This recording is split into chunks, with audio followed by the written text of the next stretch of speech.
Assalamualaikum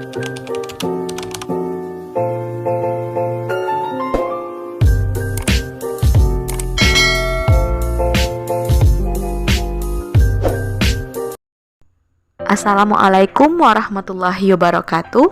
Halo semua, apa kabar? Selamat datang di channel aku, Fitri WD. Di konten kali ini, aku pengen bacain novel buat kalian. Nah, untuk yang pertama, aku akan bacain novel karya aku sendiri.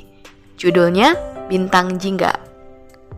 Tapi sebelum aku lanjut bacain Bintang Jingga buat kalian, jangan lupa support channel aku ya. Jangan lupa like, comment, dan subscribe. Oke, let's check it out. Prolog. Tak pernah kubayangkan sebelumnya bahwa aku akan terjebak dalam perasaan ini. Perasaan yang seharusnya tak ada. Salahku bermain api dan kini aku terbakar. Aku mencintaimu, tetapi juga membencimu. Aku mencintaimu, tetapi itu dosa bagiku. Aku harus melupakanmu, tetapi itu menyakitkan untukku. Lantas aku harus apa? Hal yang kusesalkan adalah mengenalmu. Mengenalmu membuatku jatuh cinta, dan jatuh cinta padamu adalah sebuah kesalahan. Remaja berjilbab hitam itu menghentikan gerakan tangan. Ia menyimpan pena dan diari ke dalam tas dan membiarkan dirinya menjelepok di atas ubin kamar yang didominasi warna jingga sambil terisak. Ia terperenyak seperti orang yang telah kehilangan harapan. Air mata terus mengucur membasahi kedua pipi tembamnya. Gurat penyesalan tak mampu disembunyikan.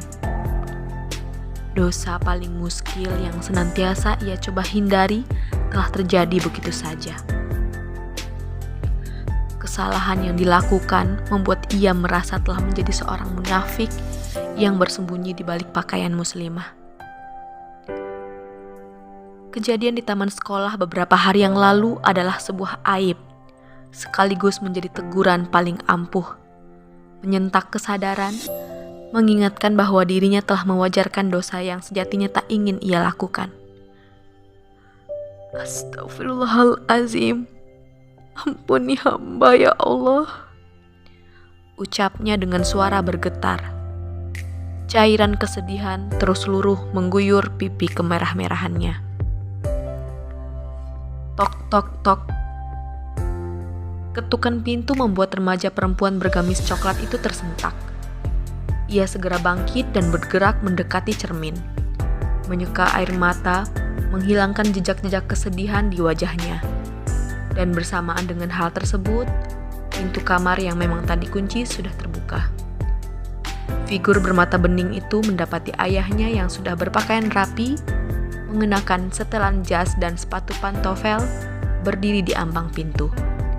Udah siap, Nak? Sosok kecil yang tak asing.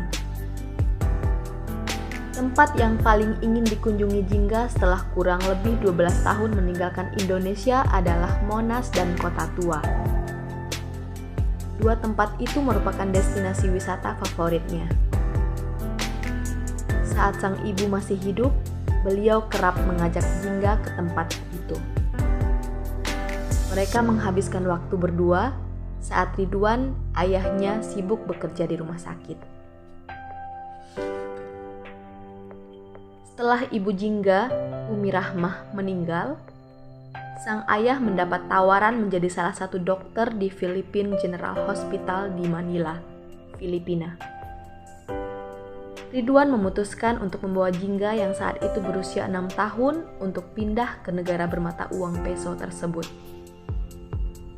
Tentu saja Jingga tak bisa lagi berkunjung ke dua tempat penuh kenangan itu. Kini Jingga sudah berusia 18 tahun, duduk di kelas 3 di sebuah SMA swasta di kota Ermita. Di tahun ketiga Jingga bersekolah, lagi-lagi ayahnya mendapat tawaran pekerjaan yang mengharuskan untuk pindah. Ridwan Maulana ditawarkan untuk menjadi dosen di Fakultas Kedokteran Universitas Indonesia. Ternyata hal itu adalah yang paling ditunggu-tunggu Jingga, karena negara yang akan dituju adalah kampung halaman mereka. Allahu Akbar, Allahu Akbar.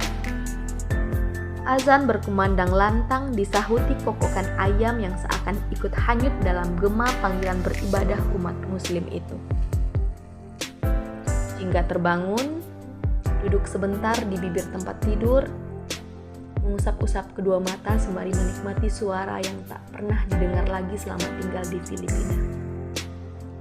Asyhadu an la ilaha illallah. Masya Allah, rindu sekali suasana syahdu ini. Jingga menyahuti seruan muazin sembari mengucapkan ketakjubannya. Setelah suara merdu itu usai, Jingga bangkit dan menuju kamar mandi untuk bersiap melaksanakan sholat subuh. Dirinya sudah tak sabar untuk kembali berkiprah di kampung halamannya ini. Apalagi ayahnya berjanji akan membawa Jingga mengunjungi Monas dan Kota Tua setelah selesai mengurus kepindahan Jingga di SMA Negeri 42 Jakarta. Seperti yang sudah direncanakan, seusai urusan di sekolah barunya, Jingga dan Ridwan segera menuju stasiun. Mereka akan berkunjung ke Kota Tua dan sengaja memilih berangkat dengan KRL ketimbang mobil pribadi. Pertama, untuk mengurangi polusi dan macet di ibu kota. Kemudian mereka juga ingin menikmati liburan dengan bebas tanpa harus dipusingkan dengan parkiran mobil. Berjalan kaki dari stasiun Jakarta Kota menuju Museum Fathahillah, kemudian masuk ke bangunan bersejarah yang dulunya adalah Balai Kota Batavia tersebut. Di sana mereka melihat lukisan-lukisan karya pelukis hebat, mempelajari kembali benda-benda keramik peninggalan zaman kerajaan, ikut belajar membuat kerajinan dari tanah liat, swafoto berdua di depan meriam, hingga mengelilingi tempat bersejarah itu dengan sepeda. Hubungan ayah dan anak perempuan yang sangat manis dan romantis. Setelah rasa rindu pada Kota Tua cukup terobati, ayah dan anak gadisnya itu kembali berjalan kaki keluar dari area Museum Fathahillah menuju halte bus bertingkat yang menuju Monas, destinasi kedua mereka. Beberapa menit berkeliling dengan bus bertingkat, mereka sampai di Monas dan langsung menuju ruangan tempat membeli tiket untuk naik ke Monas. Mami, ayo cepetan, Kecatia mau naik Monas. Balita laki-laki yang berdiri bersisian dengan perempuan yang sibuk bermain ponsel itu menarik-narik celana bermuda yang dikenakan oleh sosok yang dipanggilnya Mami tersebut. Iya, sabar dulu Ke, Papi lagi beli tiketnya. Ayo sini main game sama Mami. Sosok berpakaian casual mengenakan baju kaos berwarna coklat yang terbuka di bagian pundak itu berjongkok dan menarik putra kecilnya ke rangkulan, mengarahkan ponsel yang layarnya menampilkan latar tempat seperti sebuah perkebunan dan para tokoh animasi sedang bercocok tanam. Bukannya senang, si balita malah berontak. Gak mau main ini, Mami ayo ke atas. Si balita kontan menangis sebab keinginannya tak dituruti. Perempuan itu terdiam, merasa memahami sesuatu. Kemudian celangak-celinguk memperhatikan sekitar dan memandangi diri. Ekspresi wajahnya seakan menjelaskan bahwa ia tiba-tiba tak nyaman dengan penampilan sendiri. Kedua tangannya sibuk menghela ujung celana pendek yang ia kenakan. Berusaha menutupi paha putihnya. Meskipun hal itu tak mungkin, karena pakaiannya terlalu minim untuk bisa ditarik-tarik begitu. Paling tidak, begitulah yang dilakukan saat itu untuk mengekspresikan rasa sungkan yang mendera. Kemudian sosok berambut sebahu itu menarik napas dalam-dalam, mengutak-atik ponsel, dan beberapa saat setelah itu, lantunan surat Al-Kahfi berkumandang merdu dari ponselnya. Detik itu juga, si bocah menjadi tenang. Tak ada lagi rengekan ataupun desakan yang keluar dari lisan sosok mungil itu. Makhluk kecil yang masih bersih dari dosa terlihat sangat menikmati lantunan merdu ayat-ayat surat Al-Kahfi yang terdengar dari ponsel ibunya. Jingga yang juga sedang menunggu ayahnya membeli tiket untuk naik ke Monas, berdiri tepat di sebelah ibu dan anak itu sambil tersenyum-senyum. Dengan mata terarah pada sosok mungil berwajah tampan. Ia sangat kagum mengetahui bahwa seorang anak kecil lebih memilih mendengarkan Al-Quran daripada bermain, di mana sangat banyak bocah bersih yang harusnya dididik pada agama dan hal-hal bermanfaat, tetapi sudah kecanduan aplikasi tak mendidik pada gadget sejak dini akibat kesalahan pola asuh orang tua. Namun, anak itu sangat berbeda. Bila dilihat dari penampilan ibunya yang terbuka dan tak religius, rasanya aneh jika anak itu sangat akrab dengan ayat suci. Rasa penasaran Jingga terjawab saat seorang perempuan berseragam babysitter berjilbab lebar berlari ke arah si bocah dan kontan anak majikannya itu kegirangan. "Duh Rum, kamu lama banget ih." Perempuan berpenampilan seksi itu terlihat lega saat pengasuh putranya sudah datang. "Maaf Mbak Bianca, tadi toiletnya kudu ngantri dulu. Tadi saya bingung banget tau gak sih, Kesatria rewel, dikasih main game gak mau. Saya keinget kalau kamu biasa ngasih denger ayat Al-Quran. Nah saya download deh, tapi pas mau muter jadi gak enak hati. Penampilan begini dikira menistakan agama entar." Senyuman sungkan terukir di bibir ibu muda berwajah tirus itu. Masya Allah, Mbak Bianca mulai gak nyaman dengan penampilan ini. Mungkin itu tandanya Allah ngasih kode sama Mbak Bianca buat make pakaian syar'i. Arum menggoda majikannya itu. Sepertinya ia memang sudah terbiasa bersikap blak-blakan pada ibu dari anak yang diasuhnya itu.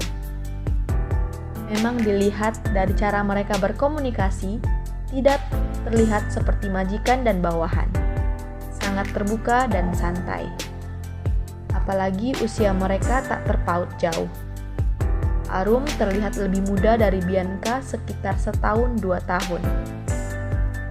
"Ih, kamu gerah saya mah," jawab Bianca santai. Sementara Arum hanya manggut-manggut. Menyaksikan percakapan dua perempuan berpenampilan sangat kontras tersebut membuat Jingga paham bahwa anak itu mendapat didikan agama dari pengasuhnya. Setelah puas menguping pembicaraan orang-orang di sebelahnya, Jingga kembali mengarahkan kedua indera penglihatan pada bocah bernama Kesatria.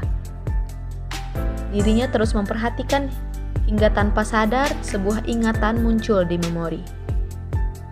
Sebuah kilasan kisah yang menayangkan saat dirinya masih kanak-kanak. Berada di sebuah tempat yang samar-samar. Tetapi yang sangat terlihat jelas adalah seorang anak laki-laki yang berdiri di belakangnya. Kemudian berkata, "Jepit rambut kamu jatuh." Jingga tercenung. Kok aku malah keinget masa kecil sih? Ada anak laki-laki yang balikin jepit rambut aku.